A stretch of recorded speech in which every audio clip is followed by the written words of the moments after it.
जय श्री सीताराम मित्रों। वार्षिक राशिफल के बारे में बात कर रहे हैं। वर्ष 2026 के राशिफल के बारे में बात कर रहे हैं। ईयरली हॉरोस्कोप के बारे में बात कर रहे हैं। और यदि आपकी राशि कर्क है तो आपके बारे में बात कर रहे हैं। हाँ जी, ये वीडियो सिर्फ कर्क राशि वालों के लिए है। यदि आपकी राशि कर्क नहीं है और अपना वार्षिक राशिफल आप जानना चाहते हैं तो यूट्यूब चैनल VS एस्ट्रोलॉजी की प्लेलिस्ट वार्षिक राशिफल में आप जाएं। वहां पर आपको आपका राशिफल मिल जाएगा। यदि अभी तक नहीं आपको मिल रहा है तो हो सकता है मैंने अपलोड अभी वहां पर नहीं करवाया है। आप थोड़ा इंतजार कर लीजिए। आपको बहुत ही जल्द सारी राशियों के राशिफल वहां पर मिल जाएंगे। एक बार चेक आप जरूर कर लीजिएगा। मुझे नहीं पता किस डेट को आप ये वीडियो देख रहे हैं। तो कर्क राशि वालों के बारे में आज हम सिर्फ बात करेंगे। कर्क राशि वालों के लिए मैं कहूंगा कि देखो, राहु और गुरु का प्रभाव थोड़ा ना आपके मन में अशांति इस वर्ष बढ़ाएगा। मन देखो, प्रैक्टिकली ये वर्ष आपके लिए उपलब्धि कारक है। कैसे है वो मैं अभी आगे बताने वाला हूं। लेकिन मेंटली यदि हम बात करें तो टेंशन बना रहे, तनाव बना रहे, चिंता बनी रहे, है ना, ऑन एंड ऑफ मन थोड़ा क्यूरियस रहे, मन चीजों को लेकर के चिंतित रहे। हाँ, ऐसा मुझे आपके लिए यहाँ पर बनता हुआ नजर आता है। अब अलग अलग क्षेत्रों में बात करते हैं, जैसे आपकी आर्थिक स्थिति के बारे में, नौकरी व्यवसाय के बारे में, प्रोफेशन के बारे में बात करते हैं। आपके स्वास्थ्य के बारे में बात करते हैं, आपकी पारिवारिक स्थिति के बारे में अलग से बात करते हैं, आपके पढ़ाई लिखाई के बारे में हम अलग से बात करते हैं। साथ ही साथ आपके आध्यात्मिक दृष्टिकोण से आपको क्या करना चाहिए, क्या रेमेडीज करना चाहिए, ये भी मैं आपको लास्ट में बताऊंगा। तो आगे बढ़ते हैं। देखो, जैसे मैंने कहा कि भाई अशांति कहीं ना कहीं बनी रहेगी, तो ऐसा भी है। और मैंने ये भी कहा आपसे कि भाई प्रैक्टिकली ये वक्त अच्छा रहेगा। तो देखो, इसको ऐसे समझो आप कि इस समय, इस वर्ष आपके ऊपर जिम्मेदारियां बढ़ेंगी, आपका कद बढ़ेगा। कद बढ़ने के कई मायने हो सकते हैं। आपने अभी शादी की तो आप पति या पत्नी बन गए, आपका कद बढ़ गया, जिम्मेदारी बढ़ गई। आपके संतान हुई, माता पिता हो गए, जिम्मेदारी बढ़ गई, है ना। आप कहीं जॉब करते थे, उसमें आपका प्रमोशन हो गया, जिम्मेदारी बढ़ गई। तो कद बढ़ने के कई सारे मायने हो सकते हैं।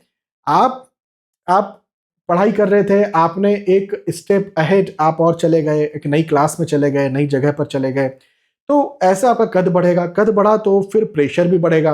ऑब्वियसली काम का प्रेशर बढ़ता है, जिम्मेदारियां बढ़ती हैं, जवाबदारियां बढ़ती हैं। तो यदि ऐसा आपके साथ होगा तो निसंदेह फिर चिंता भी बढ़ेगी। तो कहने का मतलब क्या है? कहने का मतलब ये है कि प्रैक्टिकली ये वर्ष आपके लिए बेहतर है। वहीं पर यदि हम आर्थिक दृष्टिकोण से बात कर रहे हैं तो आपके लिए ये वर्ष पदोन्नति का है। यदि नौकरी के दृष्टिकोण से बात करें तो नौकरी में उन्नति देने वाला ये वर्ष है। विशेष तौर पर अप्रैल, मई, जून, ये जो समय है ये आपकी नौकरी में उन्नति दिलवाने वाला, या प्रमोशन दिलवाने वाला, या नौकरी स्विच करते तो अच्छी जॉब दिलवाने वाला, या नौकरी लगना चाहते हैं तो नौकरी लगवाने वाला नजर आता है। वहीं पर बिजनेस के दृष्टिकोण से बात करें तो मई, जून, जुलाई, अगस्त, ये जो महीने हैं ये बिजनेस को ज्यादा ग्रोथ दिलवाते हुए मुझे नजर आते हैं। ये पूरा वर्ष आपकी आर्थिक स्थिति को बढ़ाएगा। ये आपकी फाइनेंशियल कंडीशन को और ज्यादा मजबूत करेगा। इवन लास्ट तक जाते जाते आप जैसे मान के चले, आज आपके पास 100 रुपया और जनवरी का समय है। दिसंबर में आप बोलेंगे उस समय 100 रुपया था, अब मेरे पास 1000 रुपया आ गया है। तो इस प्रकार से ये आपकी आर्थिक स्थिति को क्रमशः क्रमशः बढ़ाते जाएगा। टेंशन बना रहेगा। देखो, कई बार यही होता है ना, जब आप टेंशन लेते हैं, जब जिम्मेदारी आपके ऊपर आती है, जब जवाबदारियों को आप एक्सेप्ट कर लेते हैं, तो फिर आप जो है प्रगति भी करते जाते हैं। तो प्रैक्टिकली प्रगति हो रही है, लेकिन प्रैक्टिकली मतलब मेंटली टेंशन कहीं ना कहीं आपके दिमाग में बना हुआ है। तो ये एक बात जरूर मुझे नजर आती है। लेकिन फिर भी आर्थिक दृष्टिकोण से, कैरियर, नौकरी, व्यवसाय, प्रोफेशन के इवन दृष्टिकोण से ये वर्ष उन्नति कारक है, फायदेमंद है, पॉजिटिव है। वहीं पर यदि हम पारिवारिक दृष्टिकोण से बात करें तो देखो, पारिवारिक मतभेद, आर्ग्यूमेंट्स ऑन एंड ऑफ आपके घर परिवार में कहीं ना कहीं चल सकते हैं। अब क्या है ना, पारिवारिक आर्ग्यूमेंट्स कब चलते हैं? जब कई बार हम टेंशन में रहते हैं, तनाव में रहते हैं। कई बार हम काम कर रहे हैं, वहां की जिम्मेदारी हमारे माथे पर है और उसकी वजह से हमने घर में आकर के कुछ कह दिया, बोल दिया, या किसी ने कुछ बोला और उसकी बात को हमने गलत ले लिया। तो मतभेद, आर्ग्यूमेंट्स ऑन एंड ऑफ आपके चल सकते हैं इस वर्ष।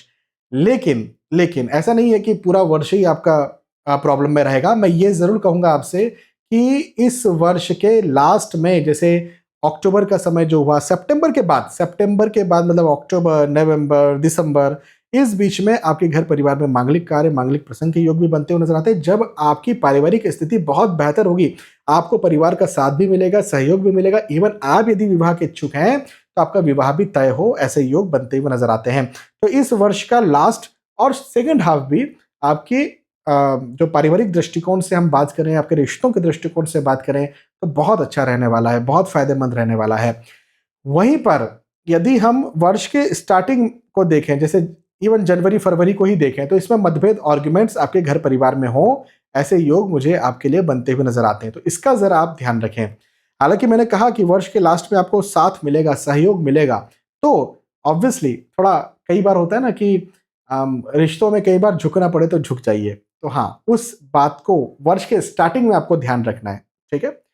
अच्छा, ओवरऑल अच्छा रहेगा, चिंता नहीं करना है, ओवरऑल अच्छा रहेगा।